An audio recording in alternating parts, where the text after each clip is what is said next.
It's another week in the For Your Reference household, and we are starting off with Quid Pro Mo. We most recently, most deliciously featured on the Film Busters podcast, OT. The Jesus rolls, and, you know, however you feel is just your opinion, man. That's a reference. Thank you so much, Paul, Ben, and Adam. We love you guys so much. Take the promo away. Hello, I'm Paul. I'm Adam. And I'm Ben. And welcome to Film Busters. Three friends who love each other but hate each other's tastes in movies. You just I hate Tom didn't Cruise, enjoy don't it. you? It was annoying me. I think when I was watching it, I was in a mood to be irritated because I get irritated when I see Tom Cruise straight away. How do you even get into a fucking acting career when you're that shit? The lines are awful, but you can't even deliver a shit line. Yeah, listen right now. Let me just say that. I wasn't bored at any point during the film. Oh, well, can I not to say extent. something, no, Adam? No. No, I'm going first. I'm done with it. Fucking white male hero saving everyone all the time. It's particularly starting to piss me off I don't think they should make any more Toy Story films. after this one because Because it's the perfect ending to a Toy Story franchise. It's 10 out of 10. Fuck off. I don't think I can continue podcasting with you boys. I'm shocked him. Find Film Busters on Apple Podcasts, Spotify, and all other major podcast platforms.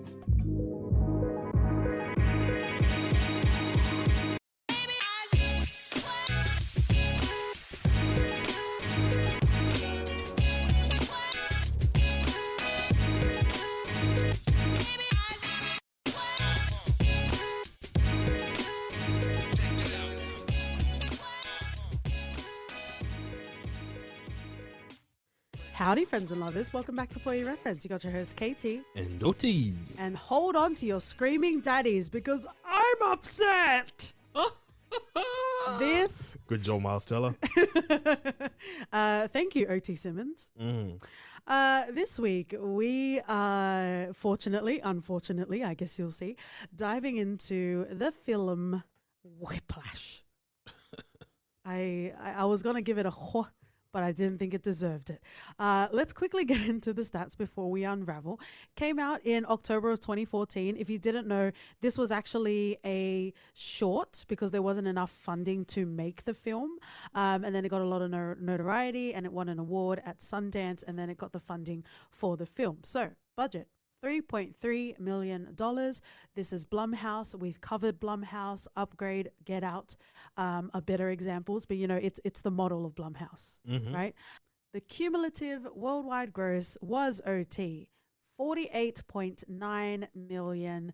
All right. Directed, written by Damien Chazelle. And Is then that the Lala guy? the La La Land, not the Moon La La Land. And well, essentially, there are really only two characters in this movie, Miles Teller and J.K. Simmons. Now there's a lot to fuck me with a drumstick pole, I tell ya. How about you, Sato T? Let's talk about first impressions because you actually watched Whiplash. Yeah, Before- watch it when it came out. I blame our Film Buster friends because that's why I felt like we should have covered it. But you've watched it before.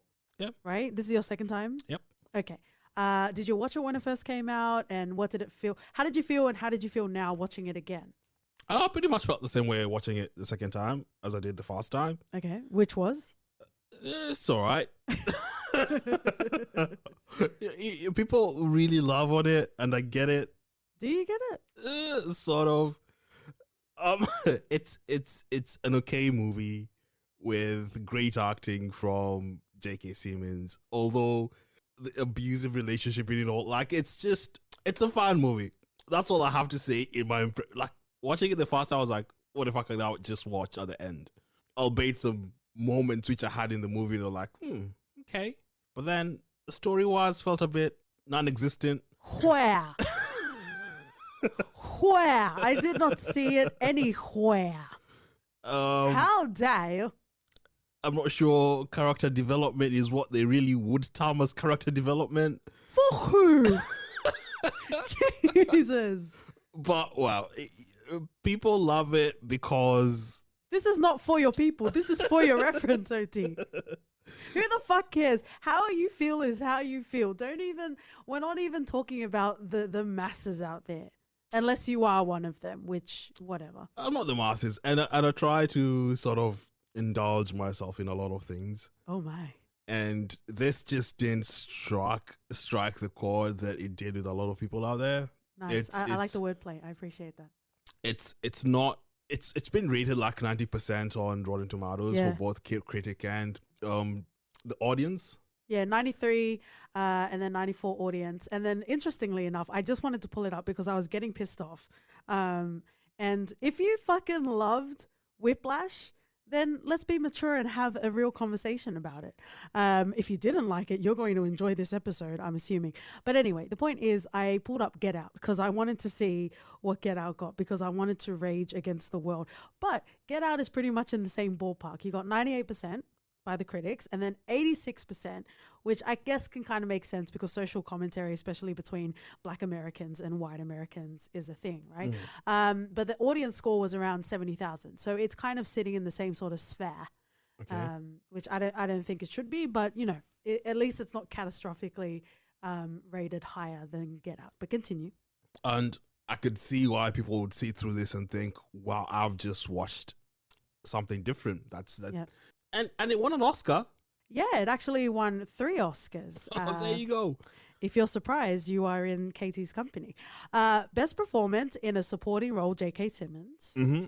Yes, so this movie has won 3 Oscars, one of which was a supporting actor role for J.K. Simmons. Okay. But he was up against Ethan Hawke for Boyhood. I know we didn't like Boyhood, but I think Ethan Hawke did very well as the deadbeat sort of dad that had a lot of heart. Ethan Hawke should have won that.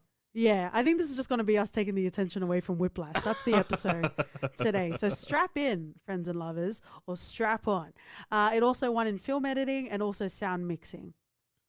Okay. Yeah, so it won 3 Oscars, essentially, is what I'm saying. Okay. I'm glad it didn't win Best Picture because that it wasn't. It was nominated for Adapted Screenplay and also Best Motion Picture. Okay. Nominated, but it didn't win. Okay. All right. So J.K. Simmons does act well. We know his caliber. We know whatever he's in, it will be good, and he'll give it his all. He's won 47 awards for this specific role. That's too fucking many. He won a Golden Globe, but also an IMDb trivia. So go and fight IMDb. 47 awards for Fletcher. You know, and I think this is one of the personal sort of preferences that you'd have, because to me, art isn't necessarily something that you'd strictly follow some rules to make it exactly, precisely the right tempo, the right notes in this. Like it's so you're being like his brothers being like, how do you win an award? How do you win a competition? Music is fucking subjective. Can I get into my first impressions? Or oh yeah. Because I think you're starting to talk about the movie. movie. Hello, friends and lovers. This was the first time I've ever watched Whiplash. It is a cinephile darling.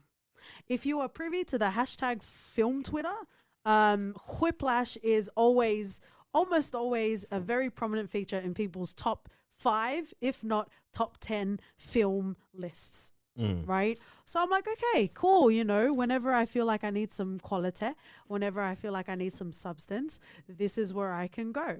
So, you know, we're kind of leaving it for a good time. And that is not what I got, friends and lovers. I guess if we want to distill this into a definitive sort of nutshell, films that really resonate with me do a couple of things. The first thing is they establish characters within the setting. Okay. Then what they also do is once they've established the characters, they've dictated to me or they've alluded to me why I should care or why I shouldn't care about these characters. Are they worth cheering on? Are they not worth cheering on? Okay. Right? And then we need to have an overarching narrative that is driving us through the movie. Mm-hmm. It would be nice to have secondary characters. And if you are going to have them, they definitely need a lot of dimension to them. Mm-hmm. They need to add something. They can definitely be cautionary tales along the way. Give me something. Give me something to hold on to. You know, with films, you know, 90 minutes is cute. 2 hours can be a bit much, especially if it's not epic in any sort of sense. This was, I think, an hour and 40-ish minutes. and it didn't really achieve what I wanted it, or at least what I was expecting, or at least what I was hoping. But again, that was based on the rhetoric going around the town saying this is the splooshiest, best fucking film ever. Right? There's a lot of fan service. There are a lot of quotable lines, but I wouldn't necessarily denote that to great writing. Okay. The story wasn't there, the narrative wasn't there, but they definitely had very quotable lines. And I'm sure if I go into Giphy right now, there'll be many delicious gifs, specifically of J.K. Simmons shouting profanities at you. Yeah, or just throwing a chair at someone. Hey, you know what? If you're going to do insufferable, be J.K. Insufferable Simmons. That is the fucking way to do it, right? I've never watched 50 Shades of Grey, but I'm assuming it's pretty much the same plot, but not J.K. Simmons. Right? You have like a sub, you have a dom. It's a whole situation that goes on.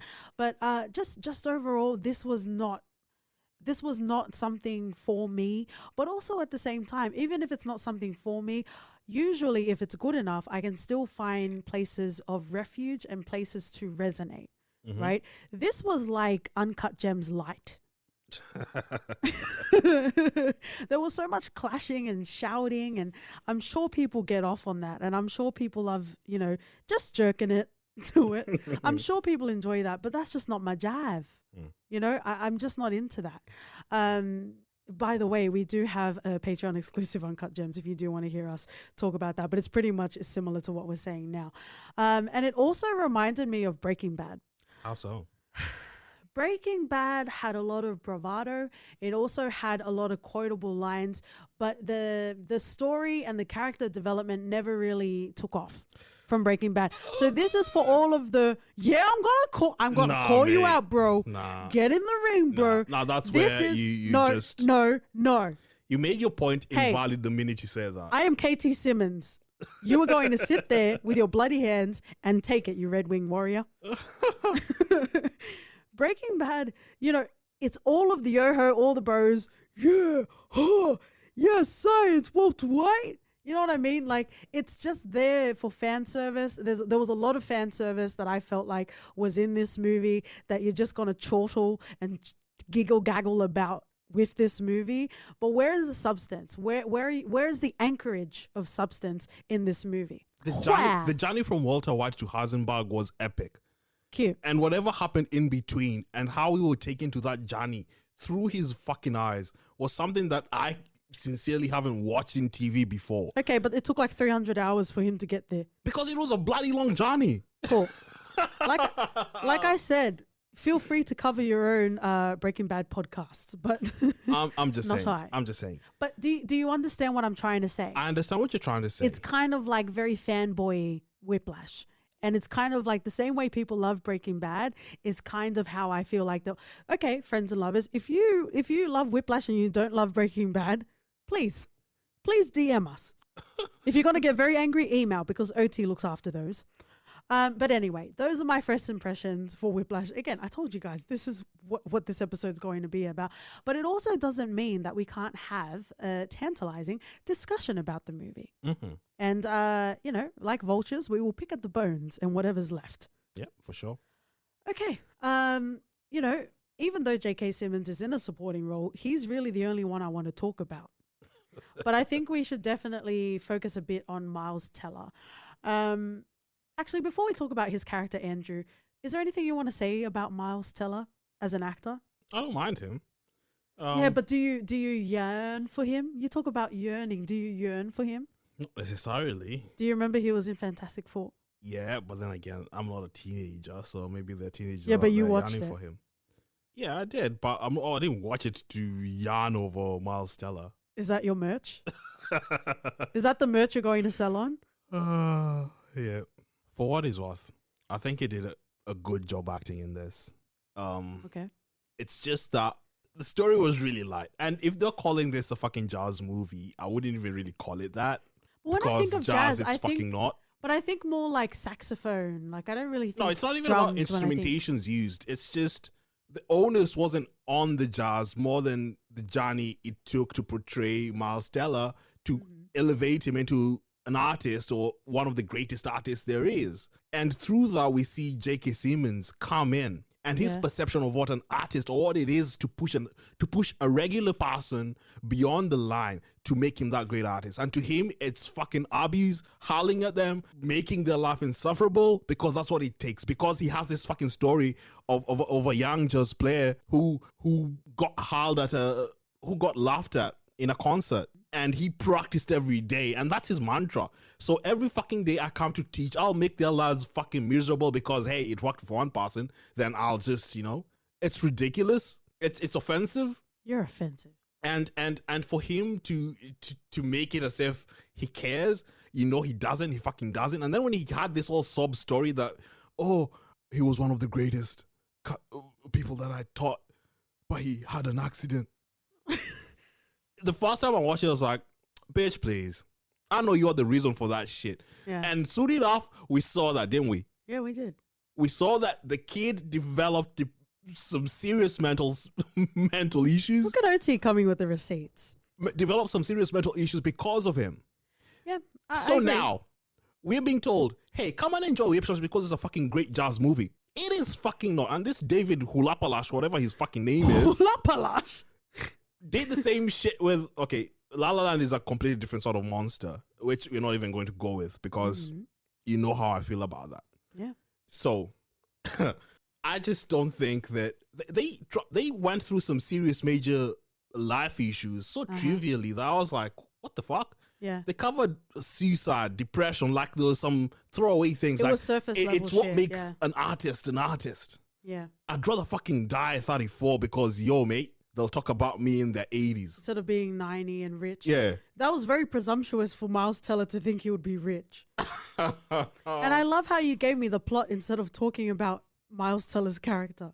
No, See, that's how forgettable this guy is. But my point is with Miles Teller, and I guess also at the same time, you talk about frame of reference, but you also talk about, what interests you as a human, right?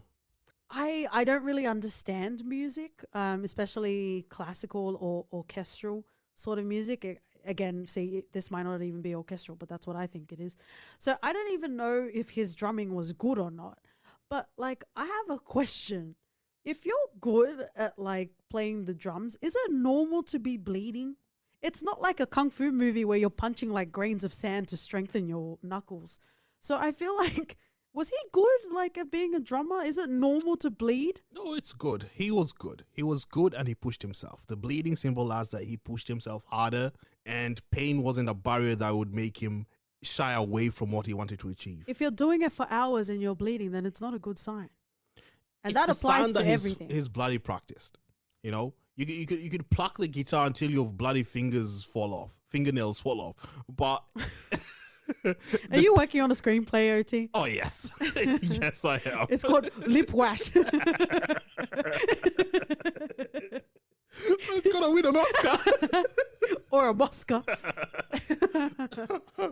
Oh wow. I think the crux of the qualms, the foundational qualms that I had with Whiplash is exactly what you're saying.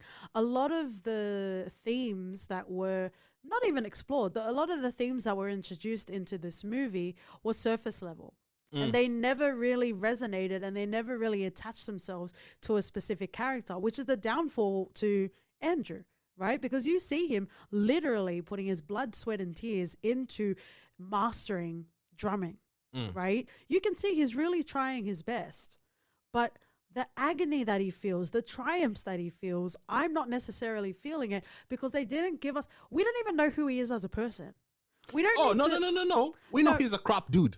We know he's a crap dude who doesn't care about anyone else other than what he set his goal for. Okay, Ricky And O.T. that's Lake. him being the greatest artist there is. And the problem with that is he has a girlfriend. And I'm assuming this guy Had very briefly. Yeah, briefly. We saw how he treated her, right? Because you're getting my way of achieving greatness. She was not mate. She was not the reason why. We saw how he treated his cousins and his general family. He didn't give shit. We know who he is as a person. Yeah.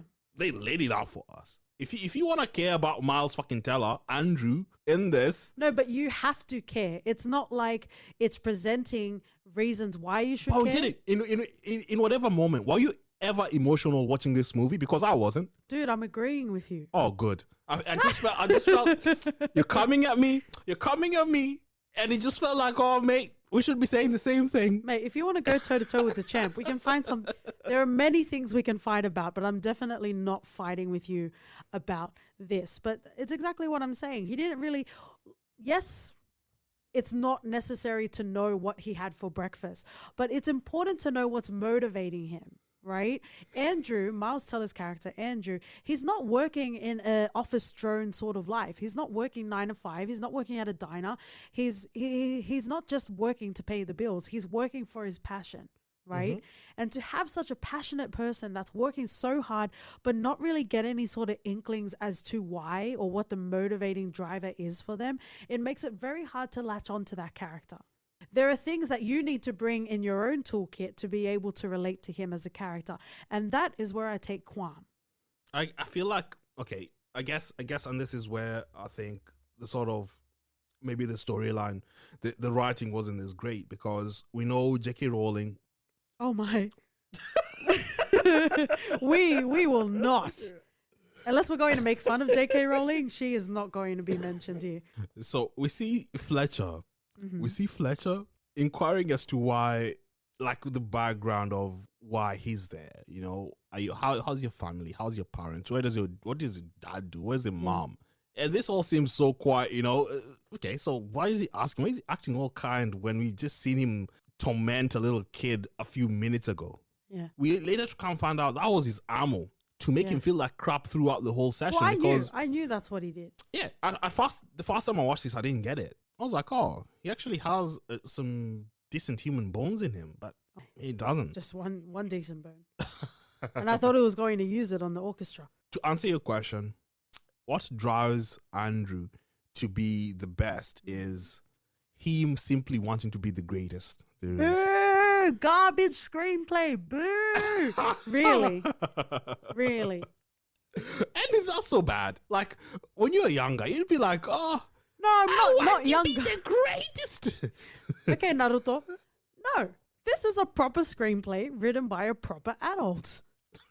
So where is the story? Where do we care about the triumphs? Where do we comfort him in the lulls? Well, his dad apparently didn't amount to much, which I think is bull hockey. You know, he's a high school teacher. Let's as if being a high school teacher is a failure. Fuck, man, to have to deal with high school students, they deserve above and beyond. Yeah. All the arms and all the legs. But I definitely want to talk about the lack of dimension for secondary characters, but let's just focus on Andrew for a little bit, even though, again, there's not much to focus on. He seems very complacent. It seems like if you were to look through the lens of his life, it would all be in grey. He was very bland.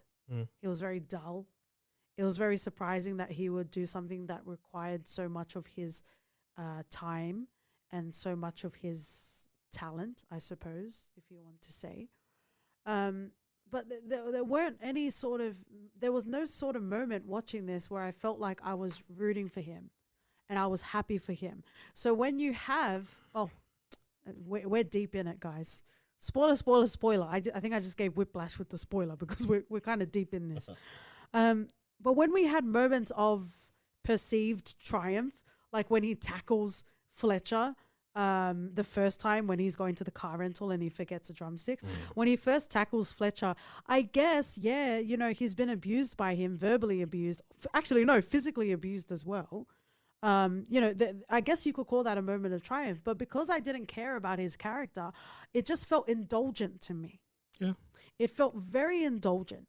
And then you also have like the ending sort of scene where he's, I guess it's the equivalent of like, what do they call it? What's the American football called? The gridiron? There's a gridiron gangs. It has Dwayne Johnson in it, but I feel like Dwayne Johnson's in everything, right? Anyway, but there's usually a point in like a football movie where it's like, this is where we're going to get it. This is our moment. And then you have this like rousing sort of speech, or like Denzel Washington and Remember the Titans, right? And it seemed like that was going to be the moment. The scouts were there. Wait, I'm just surprised you went to Graydon's gang before you went to Remember the Titans. I have to support my fellow Polynesians, what okay? the hell? I have to support, as you would say, Dwight Johnson. Oh my God, he just does everything, doesn't he? Yeah, because he did San Andreas, and then he did something else that was exactly the same. There was like a slither Back of... to back to back, and there was one with a gorilla, like a There was white. like 5 with gorillas or some shit. So. They should call it Planet of the Dwayne Johnsons. Yeah. This is like one Dwayne Johnson for all of the planets. Anyway, but I felt like that. It looked like that was supposed to be a triumphant moment, but again, because I never latched on to Andrew's character, I'm just like, he's being really selfish and he's being really indulgent right now. Of him, like after he gets comforted by his dad and playing the drums, I'm like, you can fuck off, mate.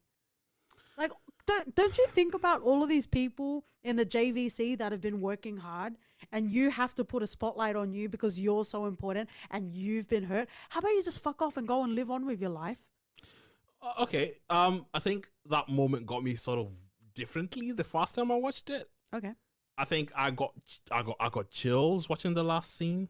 Okay. See him actualizing on stage, see him surpass his limits, seeing Mr. Fletcher acknowledging it when he brought him there just to ridicule him, that this is his moment, this is where he ascends. I got chills. And I fully appreciated the last scene. And can we also account for the fact that that was the last 15 minutes of this movie? yes, it was the last 15 minutes. Okay. And I truly... So was I floating in space for the whole time? No, That's what I'm I trying to say. enjoyed it. I enjoyed that last scene. Even rewatching it today, I still enjoyed it because it felt not emotional, because it wasn't. Yeah. It just felt cool. This guy, at least we've gotten to see him achieve something in this movie. There it is. That's one good thing that I can say about this. The last 15 Just minutes. one. Okay. The last 15 minutes. That's a terrible way to... The last 15 minutes makes this movie palatable. Nah, man. You can't ignore me for the first 3/4 of the movie and be like, wait for it, because Isn't even that what then, edging is all about? yeah, but we've established you're the edgelord, right? Hello, friends and lovers. Personal note: if this is the first time you're listening to For Your Reference, we are very agreeable people, so please feel free to go and check out our other episodes. But the reason why I am directly talking to our most delicious friends and lovers is we have a Christmas tradition where we rate our movies, and I would love to tell you guys to. If you would like to, stick around and wait for our Christmas episode where we physically rate this movie. Until then, you'll just have to deal with us discussing with it, and you'll never know until then. But it's not that far away. But It'll be like a Jesus Rolls rating. Fucking hell, man. Don't watch it. Is that really where you wanted to go? Yeah, because Is that the Jesus you want to roll on? we more called film busters. I'm not sure I said that properly, but You know you didn't say that properly. Oh. But I guess that's a part of the qualm that I have. And a lot of the time I talk about, I don't need action. I don't need the bravado. What I really enjoy is deeply personal, insular sort of stories. And I guess you could say that, yes, this is an insular story, Whiplash, but there wasn't any sort of personal ties to this. Mm-hmm. It was interesting, and it was very telling that Fletcher chose to say that his previous student died in a car accident. For you can't just say something like that and not explore it. And I think not necessarily irresponsible, but I think it was like, what's the point? Like, if you're going to bring it to the surface, if you're going to mention that his mother wasn't around and it was just him and his dad, because it seemed like he didn't have any siblings, right? Those were his cousins. Yeah. Then bring us through it, right? But it's like, nah, I want all of these cool sort of drumming scenes. I want to see J.K. Simmons, scream depravities at me that somehow give me a boner or get me wet in some sort of way. I feel like a lot of the praise that this movie gets is for the mechanics of it, for the fact that Miles Teller, even though he had been playing the drums since he was 15 years old, had to take up lessons for this movie. And J.K. Simmons, even though he had played piano for a couple of roles, he had to do some more training for that. I think it reminds me of Boyhood, if you'll pardon the reference to earlier with Ethan Hawke, who we fucking love. It reminds me of that because we're praising those efforts as opposed to the actual story that's going or that is trying to hopefully very thinly unfold. Right. And that's a lot of the problem that I had, because once you talk about Andrew, once you talk about Fletcher, that's pretty much the whole movie. Yeah. And moving on to that, let's talk about the secondary characters that don't really get their time in the sun. So we have Andrew's dad, Jim. A very supportive dad, a single dad. He's raised Andrew pretty much alone the whole time. Mm-hmm. He's always there. They watch movies together, which I thought it was kind of cute. Yep. But you could see he's always there supporting Andrew in whatever problems he has. I feel like he was only really introduced to provide a contrast between his character and Fletcher. Yeah, but at least he had that, you know? At least Andrew had that. Is in a that what we're father. striving for in movies? At least. Well, at least he had a support system to fall back on, Suppose. you know? Because we see Andrew isn't sort of, he needs that. And that's where his father comes in and steps in and provides that sort of comfort and support whenever he feels like he's faltering. It's interesting, and he was only really there to provide a contrast between him and also Fletcher. I thought it was quite heartwarming. It was very nice that Andrew's dad actually tried to pull him out of that abuse and, you know, what Andrew was going through. It was interesting to see that he actually cared and he understood and he knew the situation and he wanted to get his son out of it. Yeah, and I think maybe I'd forgotten the first time watching it, but for some reason I didn't think that Andrew was the one that provided evidence or came forward about Mr. Fletcher. Well, do we know for sure, or was it just that Fletcher? Because I felt Because like Fletcher came out of the last scene and said, "Hey, I know it was you," and Marcel was like, "Oh shit." As His if facial this was like expressions said it all. revenge. No, I feel like he did it, but I'm just wondering, was it definitive that he did Well, it? I could assume he was. But I think that it was like a trap. Like Fletcher was trying to get him in a trap, get him nervous, and Yeah. like fuck off. And embarrass him. Yeah. Yeah, pretty Yeah. much. Shame. And this just goes to show you want to push people beyond their limits to get this perfection. But what the fuck are you? Yeah, You know? He doesn't seem the epitome of success, does he? not really. No, When you think of success, he's not He coming seems- like, "Oh, Fletcher, mate." he seems like a sad man. Yeah, he looks like a sad man.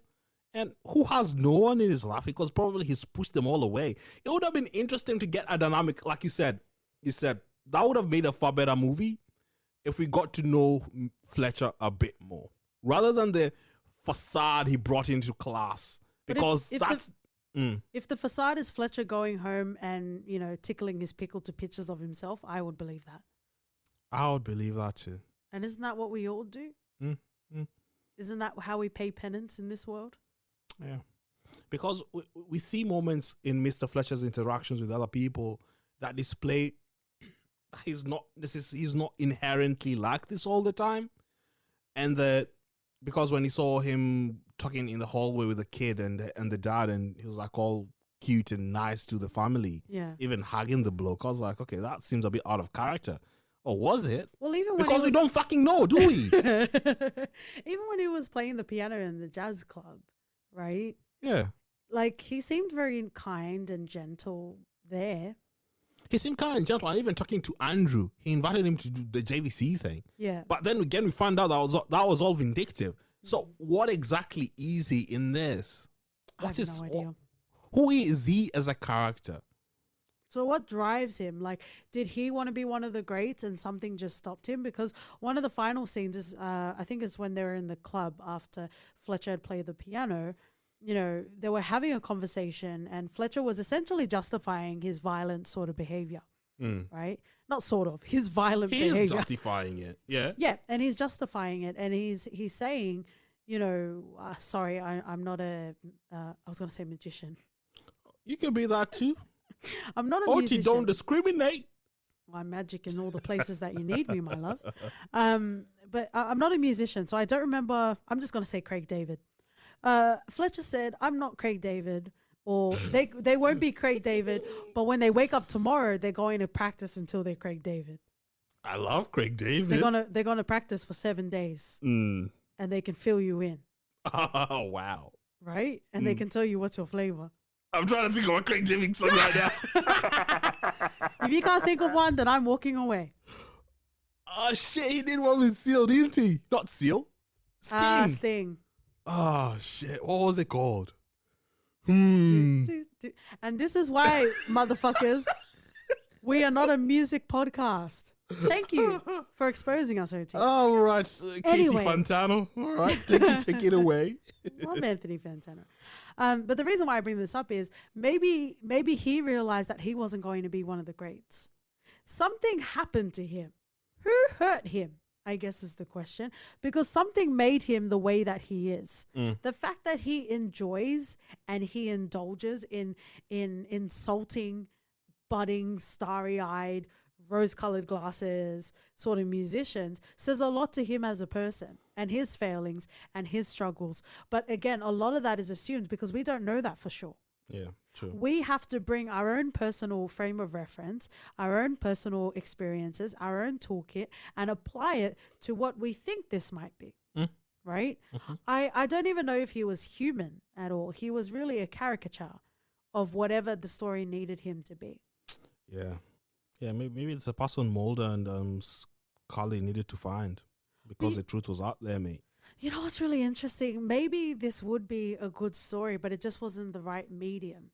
Because could you imagine an anime about a piano teacher trying to teach a drummer? That would work. Right? That would bloody work. That would work a lot. I think it didn't work so well in this format. Maybe sometimes we just need to hear it in a foreign language. Who knows? The foreign language of J.K. Simmons. But the acting wasn't bad, though. Well, it doesn't matter, does it? The story wasn't there. You know, I'm trying to rack my brain, other than the last 15 minutes, exactly what I enjoyed in this movie. I love when you say you're trying to rack your brain, but it was just in the last 15 minutes. No, like, intrinsically, what the movie tried to portray as a message, I did not agree with it. So I think that's sort of reflecting. Okay, what was the message, though? That you need to abuse people? You need to abuse people to get the best out of them. And they stuck to their guns until the end because we saw Miles Teller fucking saw in the last 15 minutes. So doesn't because that of just prove the message? Exactly. That's what I'm saying. That's the message they delivered at the end. And I was like, okay, fuck this shit. Fuck this message. So exactly what else did I cling on to? There was nothing really, because Miles Teller as a character is fucking a jerk to everyone around him.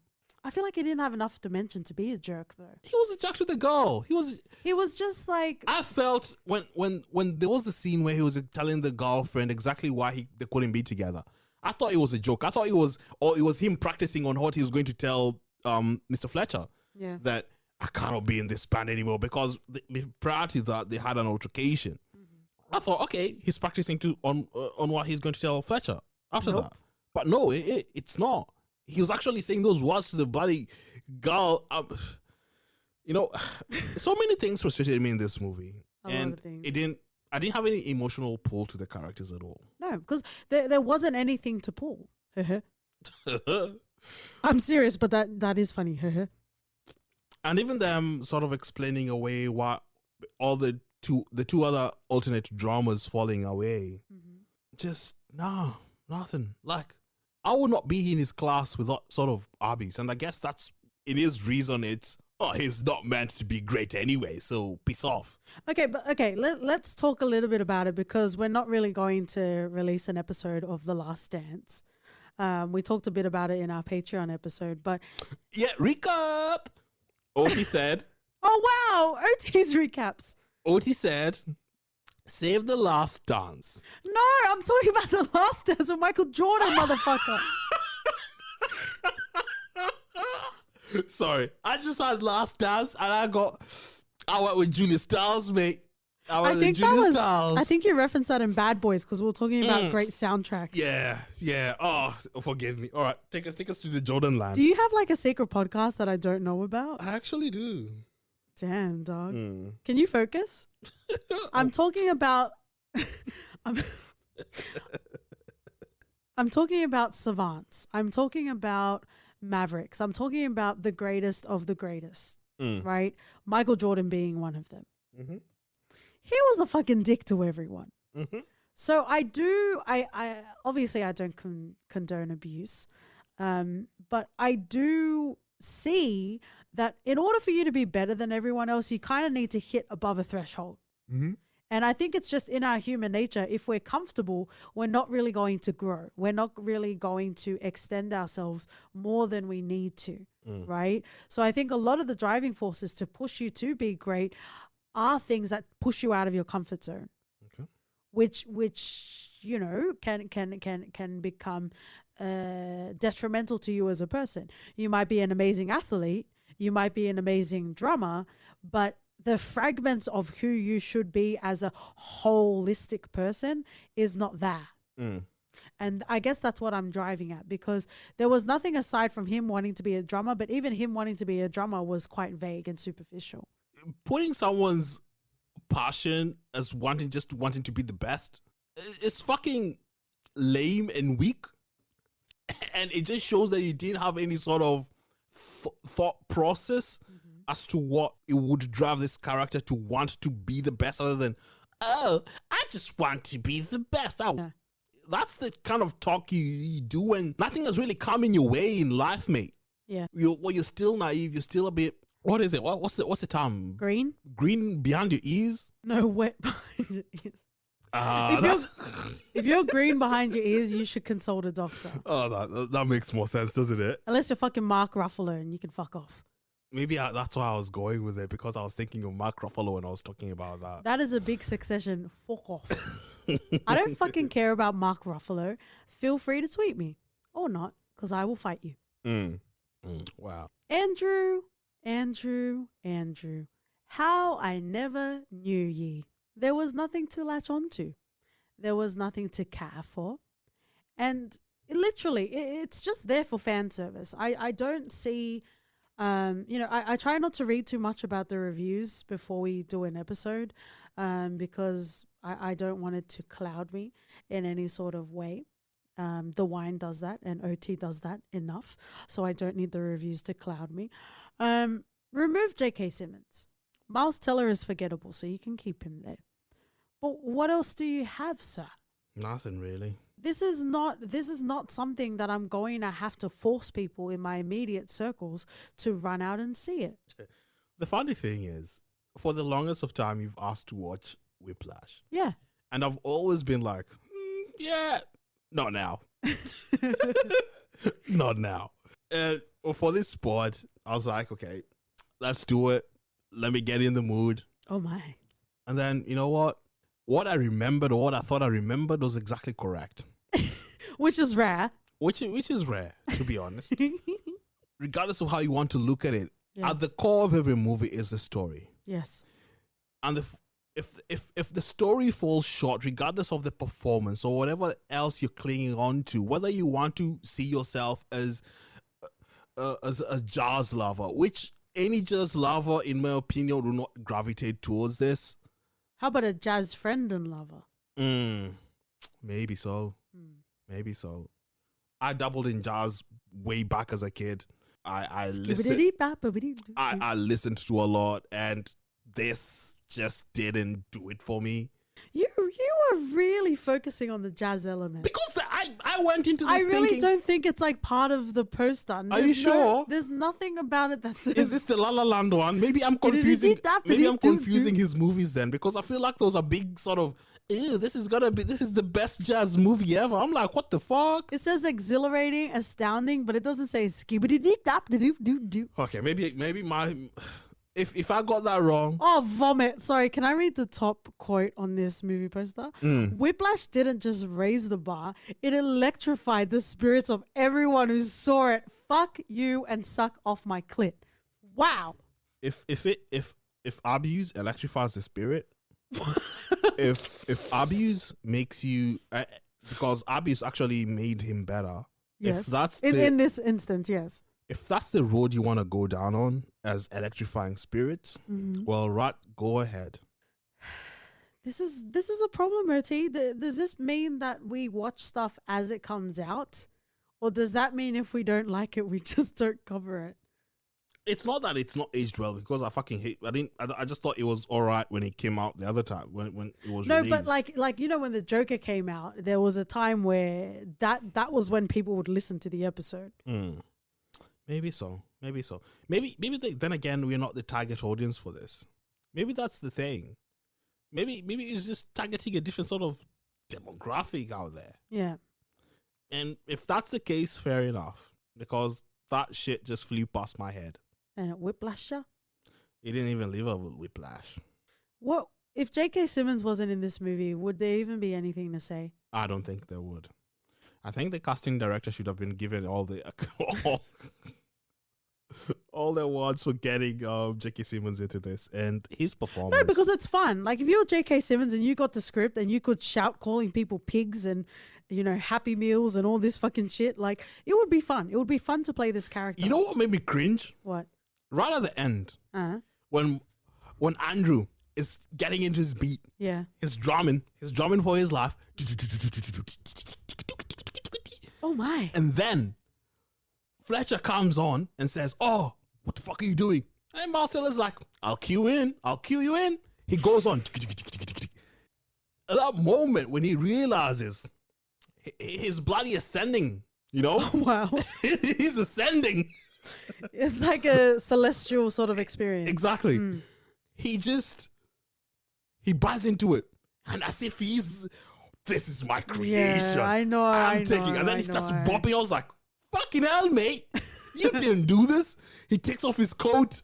Big's all serious. Yeah. Acts all, I'm like, there's no way you can make a conductor's job look fucking sexy. That's not it. It does not work. Regardless of whether you put J.K. Simmons on there. I feel like I want to watch a documentary about sexy conductors. I think that's what I want to do. Yeah, it just felt a bit, mate, this is not you. This is not you. Let him be. Let him shine. Do you think that Andrew was talented? Andrew was very talented. I don't think he was very. I think he was very talented. I don't think he was very. What's your case was saying that because at the end we saw him going through things that a normal person who, if they were just a passion project, no one would go through that shit. It's one thing to practice for hours and hours and hours, but if you're bleeding by just practicing what you're supposed to be practicing, I feel like it gets to a point where it's like, okay, I don't think this path is for you, my friend. What do you mean? The bleeding wasn't that he wasn't good and he was holding the drumsticks wrong. It's that he's been practicing for too long. He's overdoing it. Have you watched to be the best? Have you watched any sports movie or, since you love Arsenal, have you watched any sports sort of documentary or whatever where they're actually bleeding because they practice so much? I would love to see Arsenal players run their heads off until they start bleeding. Then they can probably play football better and win some cups. I'd be happy to see that. I struck a nerve there. You did struck a nerve. No, but I'm just like, we've recently watched Umbrella Academy, and we won't cover it because it's coming out at the end of July. But we have Ellen Page's character, right? And someone tells her, maybe you're just not good enough, right? Yeah. It doesn't matter if you've practiced that many hours and that's how you sound. Oh, so you're saying more of how it sounded. No, I'm just saying, like, do you really, like, we've been podcasting for 60-ish episodes now. If we started bleeding out of nowhere, does that make us the most dedicated podcasters in the game? Or does that mean we need to call the ambulance? Like, Man, I don't get what this argument you're trying to go down on because No, you get it. Maybe you're joking. I don't know. I'm But not joking. How can he be bleeding that much? It's not even like he's trying to compose his own song and he's about to perform at a stadium. He's literally just trying to do the sheet music as a part of the class. He's not even doing something astronomical. he's drumming at an insane tempo for hours on end. It is fucking draining. Yeah, but how do you stop bleeding at that point? That's what I don't understand. Have you tried drumming before with sticks and shit?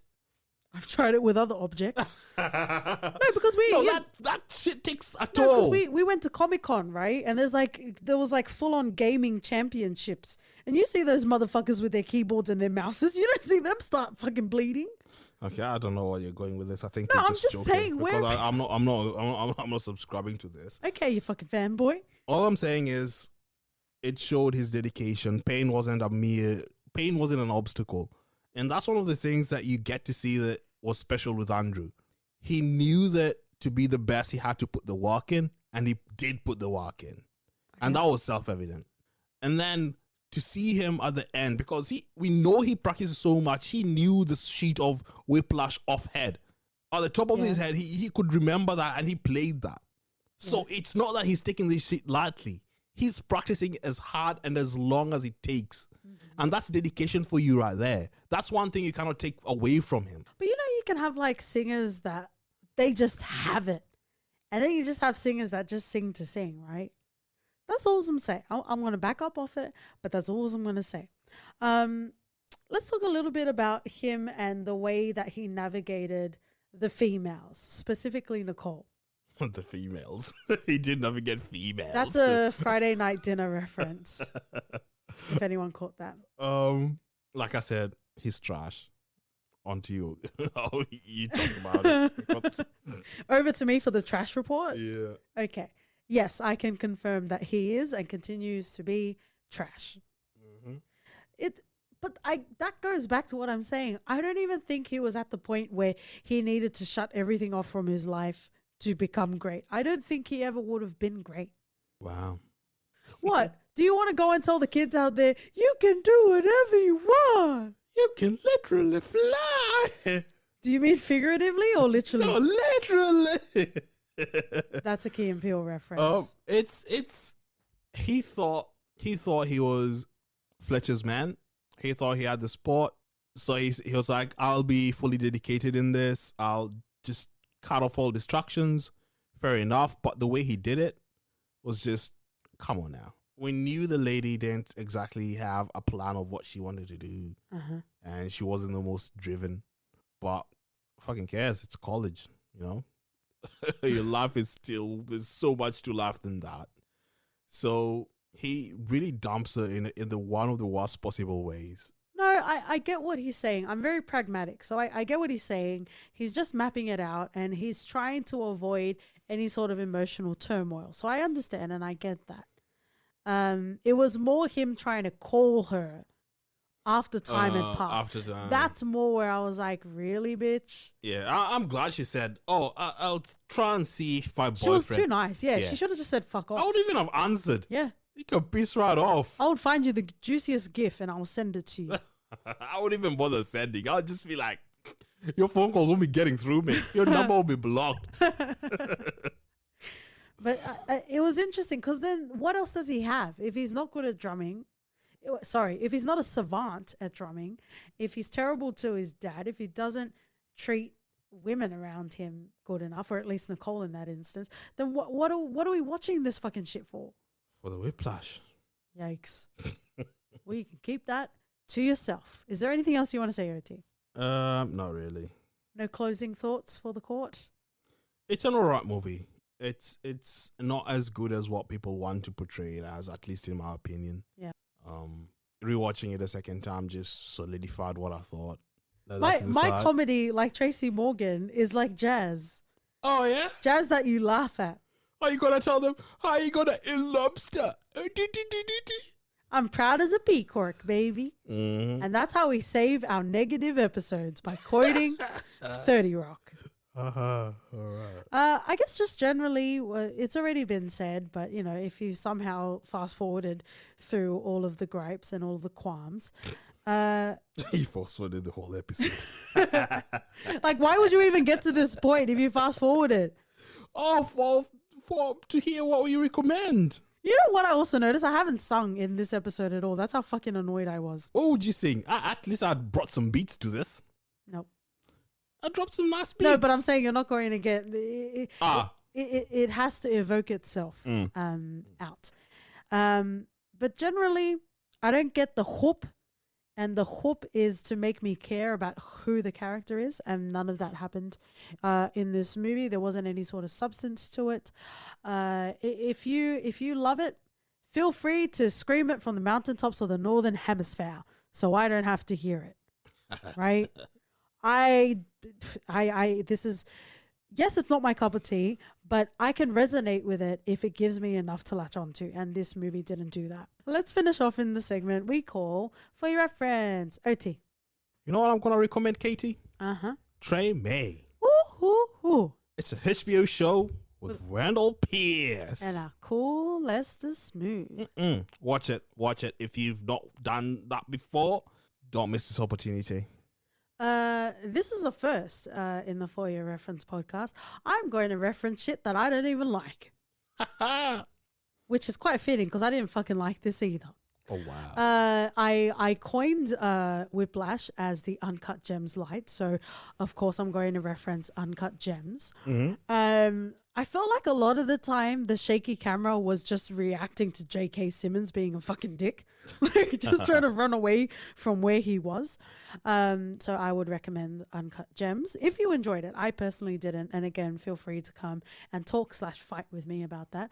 And the last one I will reference is Breaking Bad.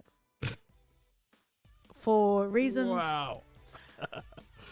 I'm not touching this. It's cool. It's cool, man. Like, I can go to a house party. Like, I can talk. I can quote references to you from Breaking Bad, but it's not my fucking jive, man. Man, your jive ain't no one's jive. I'm just a groovy cat. Without no jive. Damn, dog. So there you go. If you want to fight and or love on us on a day-to-day basis on Twitter and Instagram, we are For Your Ref Pod. You can write us an email at hello@fypodcast.com. And we'll see you guys next fucking week. See ya. I'm upset.